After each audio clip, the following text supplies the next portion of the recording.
waiting so many years to put this hat on. Now I just want to take it off at every opportunity. That's not right.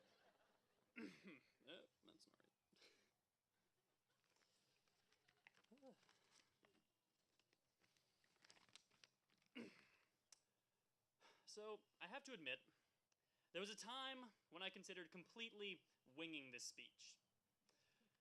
And when I brought up the idea to a friend, all he had to say was, well, you know what they say, YOLO. Now, I was somewhat perplexed by this, so I asked what this YOLO thing meant.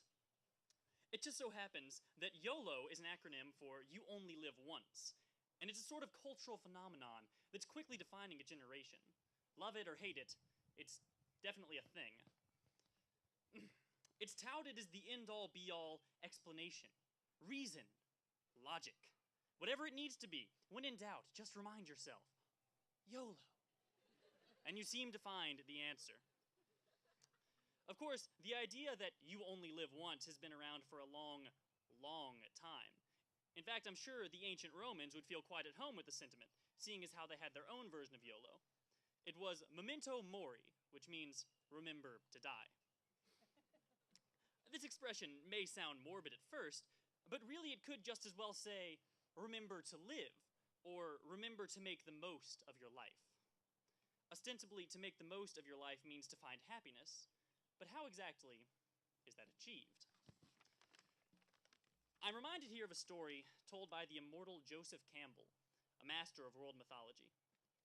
The story tells of a tiger cub who finds himself abandoned in a field. The cub is subsequently adopted by a flock of goats, who are also living in the field.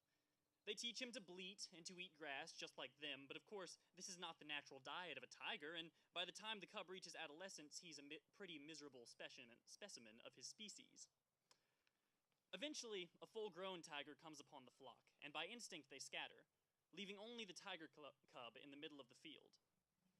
When the grown tiger sees this little fellow, he says, "What? You living here with these goats?" To which the little tiger goes, "Meh," and begins nibbling timidly at the grass. The big tiger is just mortified, and so he picks the young tiger up by the scruff of his neck and brings him to a pond, to a clear reflecting pool where the wind is not blowing and the water is still. And here for the first time, the tiger sees his own reflection, and he discovers his tiger face. Starting to realize his true identity, he musters his strength and gives his best tiger's roar, to which the big guy says, "There we are. Now we've got it."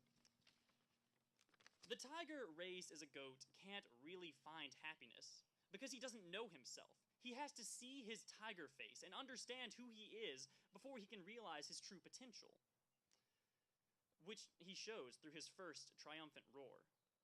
His strong sense of self is imperative to his happiness. Of course, however, it's not always that easy for all of us. In truth, you will change. Your tiger face, as it were, will change. And as a result, your definition of happiness will change. And this is a good thing. To co-opt an idea from a former Adele Franks speech, though I don't think Carter Graham would begrudge me the sentiment, I'm going to be mad if I come back here in 10 years to have someone tell me, "Oh, you haven't changed a bit." Just think about how much you've grown throughout your life. I mean, there was a time when all I wanted was to be a Power Ranger. Now, all I really want is to, cure cancer and someday retire to the countryside and live with a corgi named Waffles. Is that so much to ask? Of course, there is somewhat of a paradox in what I've said. You never stop growing and changing, but you have to know yourself to be happy. So I suppose, class of 2012, the best advice I can give is this.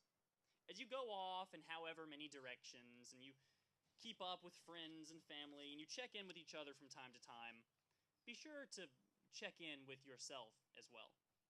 As cliched as it may sound, don't lose yourself.